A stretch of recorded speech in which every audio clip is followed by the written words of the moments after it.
Hi hello. Valentine's day ഒക്കെ അല്ലേ, അപ്പം വൈഫിന് വേണ്ടിയിട്ട് നമുക്കൊരു ഗിഫ്റ്റ് ഓർഡർ ചെയ്യാമെന്ന് കരുതി. കഴിഞ്ഞ വർഷം ഇതേപോലെ നമ്മളൊരു ഗിഫ്റ്റ് വെച്ചിട്ട് കുറച്ച് പരിപാടിയൊക്കെ നടത്തിയായിരുന്നു. പക്ഷെ അത് ചെറുതായിട്ടൊന്ന് പാളിപ്പോയി. എന്താ സംഭവിച്ചതെന്ന് വെച്ചാൽ ഫ്ലാഷ് ബാക്ക്. ഞാൻ കാഡ്ബറീസിൻ്റെ ഒരു സിൽക്കൊക്കെ വാങ്ങിച്ചു കൊണ്ടുപോയി ജനലിടത്ത് ഒളിപ്പിച്ച് വെച്ചു. ജനൽ ഉറക്കുമ്പം പുള്ളിക്കാരത്തി കാണുമെന്നുള്ള പ്രതീക്ഷയിൽ തമാശയ്ക്ക് വേണ്ടിയിട്ട് പുള്ളിക്കാരത്തി ഒന്ന് കളിയാക്കിയതാണ്. പിന്നെ ഞങ്ങൾ ഒന്നും രണ്ടും പറഞ്ഞ് വഴക്കായി. പുള്ളിക്കാരത്തി ചെന്ന് ജനൽ തുറന്ന് നോക്കിയപ്പം സിൽക്ക് അവിടെ ഇരിപ്പുണ്ട്. പക്ഷേ പുള്ളിക്കാരി അത് എടുത്തില്ല. അപ്പം അങ്ങനെ ആ ഒരു വാലൻറ്റൈൻസ് ഡേ പാളിപ്പോയി. അപ്പോൾ നമുക്ക് അതിൽ നിന്ന് ഒരു വ്യത്യസ്തമായിട്ട് ഇന്ന് ഈ പ്രാവശ്യം ഓൺലൈനായിട്ടൊരു ഗിഫ്റ്റ് വാങ്ങിച്ചു കൊടുക്കാമെന്ന് കരുതി. അങ്ങനെ ഞാൻ കുറച്ച് ഗിഫ്റ്റുകൾ നോക്കി.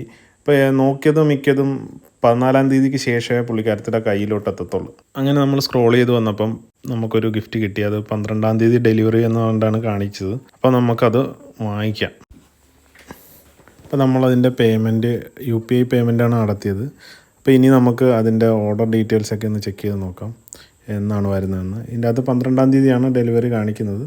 അപ്പോൾ ഇനി പുള്ളിക്കാരത്തിയുടെ കയ്യിൽ ഗിഫ്റ്റ് കിട്ടിക്കഴിഞ്ഞുള്ള റെസ്പോൺസ് എന്താണെന്ന് നമുക്ക് നോക്കാം. Day 2. ഒരറിവുമില്ലാതൊരു കൊറിയർ വന്നപ്പോൾ തന്നെ മനസ്സിലായി അതെൻ്റെ കെട്ടിയോൻ്റെ വകയൊരു സർപ്രൈസ് ആണെന്ന്. അത് കയ്യിൽ കിട്ടിയപ്പോൾ മുതൽ അതിനുള്ളിൽ എന്താണെന്നറിയാനുള്ള ആകാംക്ഷയായി. പൊട്ടിച്ചു നോക്കിയപ്പോൾ ഇതാ അടിപൊളി ഒരു ഗിഫ്റ്റ്. വാലന്റൈൻസ് ഡേ അന്ന് കിട്ടിയപ്പോൾ തന്നെ വാലന്റൈൻസ് ഡേ ഗിഫ്റ്റ് ആണെന്ന് മനസ്സിലായി.